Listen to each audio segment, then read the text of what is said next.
వేమూరు నియోజకవర్గంలోని కాలువల్లో గుర్రపు డెక్క తొలగించాలంటూ అశోక్ బాబు వైఎస్ఆర్ కాంగ్రెస్ పార్టీ నియోజకవర్గ సమన్వయకర్త అశోక్ బాబు 4 రోజుల నుంచి ఆమరణ దీక్ష చేస్తున్నారు. ఆయన రేపల్లె ప్రభుత్వ ఆసుపత్రిలో ఉన్నారు. అయితే గంటకు ఆయన ఆరోగ్య క్షీణిస్తుంది. పూర్తిగా మనం చూస్తున్నాం, మాట్లాడలేని పరిస్థితిలో ఉన్నారు. అయితే పెద్ద ఎత్తున వైఎస్ఆర్ కాంగ్రెస్ పార్టీ నాయకులు, కార్యకర్తలు ఆయన్ని పరామర్శించడానికి వస్తున్నారు. కానీ ఆయన మాత్రం పూర్తిగా మాట్లాడలేని స్థితిలో ఉన్నారు. పూర్తిగా నీరసించిపోయారు. ఆయన పరిస్థితి ఎలా ఉందో, ఆయన సతీమణి లక్ష్మీమంతా ఉన్నారు.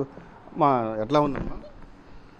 సార్ ఎలా ఉంది చెప్పేదేంది సార్? చూడండి సార్, అవి చూడండి సార్, పెదాలు బద్దలకు పగిలిపోయినాయి సార్, కాళ్ళు చేతులు వణుకుతున్నాయి సార్, భయం వేస్తుంది రాత్రి నుంచి చూస్తుంటే. అలాగే సార్ పోలీసులు తీసుకొచ్చారు, వాళ్ళ కస్టడీలో ఉన్నారు. వాళ్ళు ఇక్కడ పెట్టేసి ట్రీట్మెంట్ ఎందుకు చేయించట్లేదు? ఏం ప్లాన్ చేస్తున్నారు సార్ మా సార్ మీద? మాకు అర్థం కావట్లేదు. చంపేయాలనుకుంటున్నారా ఏంటి అర్థం కావట్లేదు. ప్రజా సమస్యల మీద కదా పోరాడుతున్నారు, అది కూడా నించోని మాట్లాడే వ్యక్తి సార్. ఇంకా ధర్నాకు కూర్చోలేదు సార్. మీరు చెయ్యకపోతే ధర్నాకు కూర్చుంటానని డిమాండ్ చేశారే తప్ప ధర్నాకు కూర్చోలేదు కదా. ధర్నా గురించి మాట్లాడే క్రమంలోనే ఒక రౌడీలు బిహేవ్ చేసినట్టుగా తీసుకొని వచ్చారు. మాకు భయం వేసింది సార్ టీవీలో చూసిన రోజు. అసలు ఏం చేస్తున్నారని ఇప్పుడు దాకా విన్నాను సార్. కూటమి ప్రభుత్వంలో ఎలా జరుగుతుంది అలా జరుగుతుంది. ఇప్పుడు ప్రత్యక్షంగా చూస్తున్నాం. మరి నిన్నటి నుంచి డిఎస్పీ గారు మాట్లాడుతున్నారు సార్, పర్మిషన్ ఇస్తాము, ఆ పూడికి తీసేస్తాం అనేసి. మరి పర్మిషన్ ఇంతవరకు ఇవ్వలేదు, వాళ్ళు తీయట్లేదు.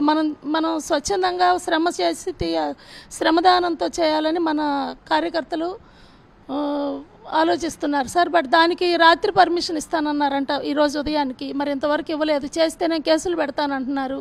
మరి ట్రీట్మెంట్ ఇవ్వట్లేదు. ఇటు సార్ ఏమో నాకు అక్కడ రైతులకి న్యాయం జరిగితేనే నేను మంచినీళ్ళైనా తీసుకుంటానని మరి 4 రోజు ఆహారం తీసుకోకుండా ఉన్నారు సార్. మరి ఈయన పరిస్థితి క్షీణిస్తూ ఉంది. కార్యకర్తలంతా ఆందోళన పడుతున్నారు. మరి పోలీస్ డిపార్ట్మెంట్ వచ్చి కనీసం వాళ్ళ ట్రీట్మెంట్ అన్నా వాళ్ళు ఇప్పించుకోవాలి కదా, వాళ్ళ వాళ్ళ కస్టడీలో ఉన్నారు సార్. ఉన్నప్పుడు మరి మీరు పోలీస్ స్టేషన్లో ఆత్మహత్యలు జరుగుతుంటాయి చూసారు, అట్లా ఇది మర్డర్ ప్లాన్ ఏమైనా చేస్తున్నారో మాకు అర్థం కావట్లేదు సార్. ఇది మాత్రం తీవ్రంగా పరిగణిస్తున్నాం మేము. చూడండి సార్, ఆ కాల్ చూడండి సార్ ఎలా వణుకుతూ ఉందో. ఈ పరిస్థితుల్లో మేము ఏం చేయాలి సార్? మా కుటుంబానికి ఏ నష్టం చేయాలనుకుంటున్నారు?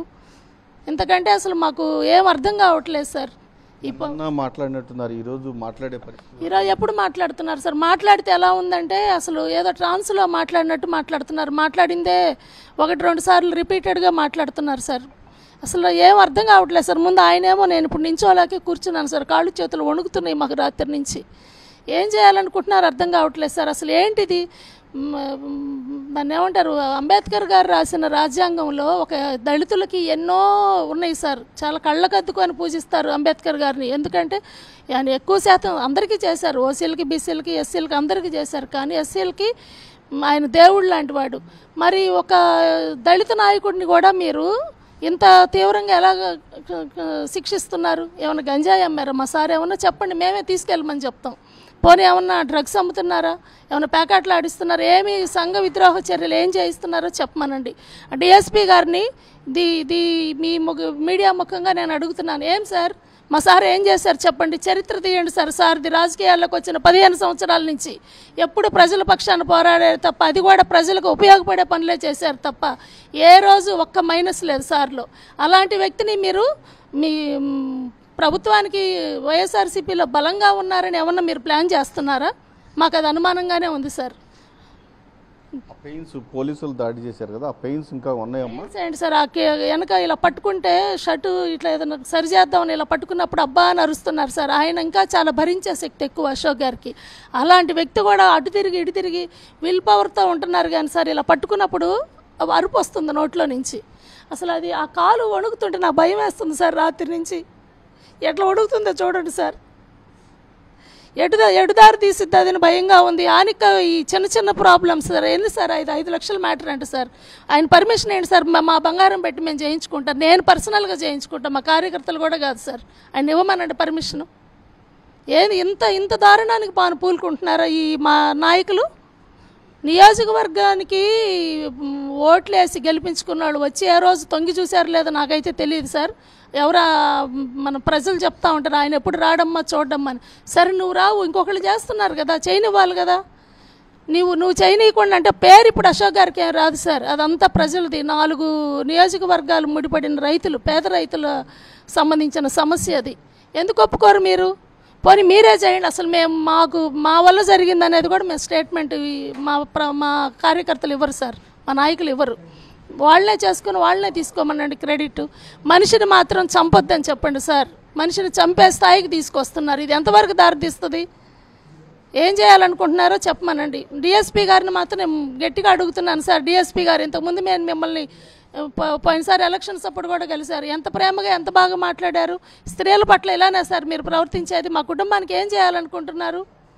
మంచిగా మాట్లాడుతున్నారు, వస్తానంటున్నారు, రానంటున్నారు. అసలు మీ కస్టడీలో ఉన్న మనిషిని ఇంతవరకు మీరు ట్రీట్మెంట్ ఇప్పించలేదు సార్. మానవ హక్కుల సంఘాలు ఇలాంటివి నడవట్లేదా సార్ సొసైటీలో? ఖచ్చితంగా గంటకి అశోక్ బాబు గారి పరిస్థితి ఆందోళనకరంగా ఉంది. అలానే కుటుంబ సభ్యులు, కార్యకర్తలు కూడా ఆందోళన వ్యక్తం చేస్తున్నారు. ఖచ్చితంగా వెంటనే ఏదైతే సమస్య ఉందో, రైతులకు సంబంధించిన సమస్య ఉందో ఆ సమస్యను వెంటనే పరిష్కరించాలి. ప్రభుత్వానికి చేత కాకపోతే, అంటే కాలువల్లో గుర్రపు డెక్క తీయటం చేత కాకపోతే ఆ పని మాకన్నా అప్పచెప్పండి. మా కార్యకర్తలు మేమంతా స్వచ్ఛందంగా అక్కడ శ్రమదానం చేసి వాటిని తొలగించుకుంటామని చెప్తున్నారు. మరొక వైపు అశోక్ బాబు మాత్రం ఖచ్చితంగా రైతుల సమస్య అది పరిష్కరించేంత వరకు నేను దీక్ష విరమించనని చెప్తున్నారు. అయితే ఆయన పరిస్థితి అయితే ఆందోళనకరంగా ఉంది. కార్యకర్తలు కూడా ఆందోళన వ్యక్తం చేస్తున్నారు. కెమెరామెన్ భాషతో అశోక్, సాక్షి టీవీ, రేపల్లె.